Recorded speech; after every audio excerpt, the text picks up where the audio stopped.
Hello again. It's time for Uncle Geoff's Easy-Peasy English. And today we're looking at the third conditional.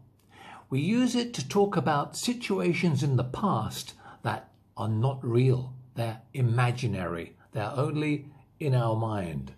For example, if Charlie Chaplin had died in 1989, he would have been 100 years old.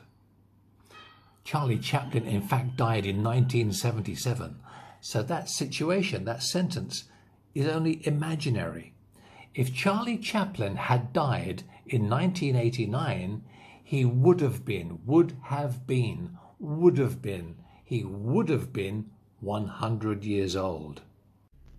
So, the third conditional.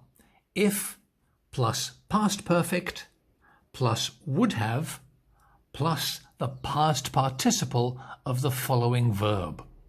Okay, here we go. Example. If Charlie Chaplin had died in 1989, he would have been 100 years old. If Charlie Chaplin had died, past perfect, if Charlie Chaplin had died in 1989,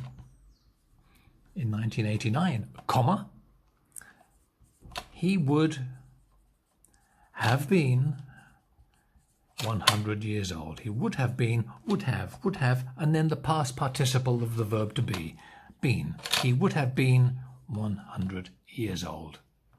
If Charlie Chaplin had died in 1989, he would have been 100 years old. Here's another example. If Sally hadn't broken her leg, she would have gone on holiday. If Sally hadn't broken her leg, she would have gone on holiday. She did break her leg, so she didn't go on holiday. So it's just imaginary. If Sally hadn't broken her leg, she would have gone.